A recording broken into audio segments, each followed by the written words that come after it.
Tell us a bit more about Giorgia Meloni, who's not that well known on the international scene. Who is she?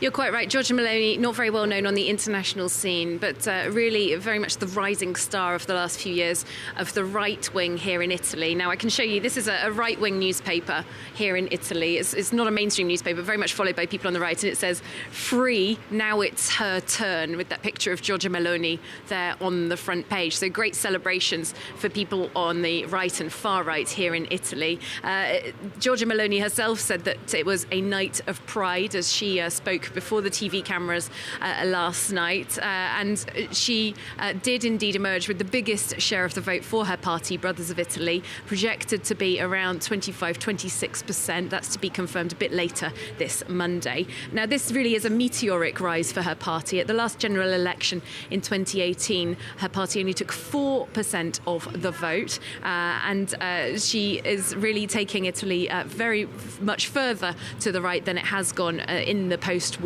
period. It seems very much on the far right of the European political spectrum.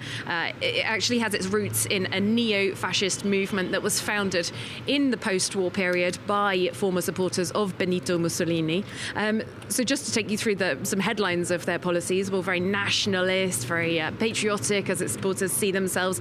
Italy first policies. Giorgia Meloni says she is avowedly anti-LGBT. She's anti-immigration. She's talked about a naval blockade in the Mediterranean Sea to prevent irregular migration via Libya. Her junior coalition partners include Matteo Salvini. You might remember him as the former interior minister, and a man who blocked boats from docking in Italian ports that had rescued asylum seekers in the Mediterranean. Now, he definitely has ambitions to come back to the interior ministry, and he said that he can't wait to bring that kind of policy back.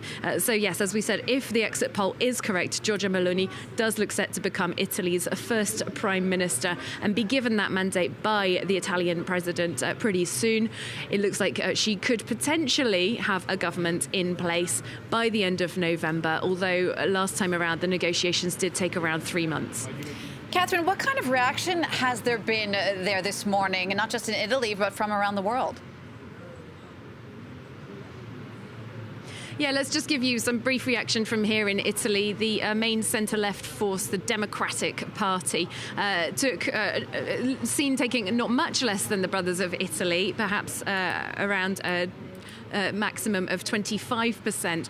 But that's, along with its coalition partners, not going to be enough to rival the Brothers of Italy and its centre-right coalition. They're going to be far behind, and they conceded defeat pretty quickly after the exit poll emerged. A senior politician telling reporters it's a sad evening for the Democratic Party. Of course, eyes elsewhere in Europe closely fixed on Italy. France's Prime Minister Elisabeth Borne said that France is going to be closely following the human rights situation here in Italy, particularly on issues such as abortion. There are a couple of regions in Italy that have been governed by Fratelli d'Italia for a few years now, and women there widely reporting that doctors are refusing to carry out abortions in almost all cases. Giorgia Meloni says she has no intention of changing abortion laws, but of course activists and many women are concerned. Elsewhere in France, Marine Le Pen, very much from the same political family as Giorgia Meloni, offering her congratulations to Italians for what she said is electing a patriotist government.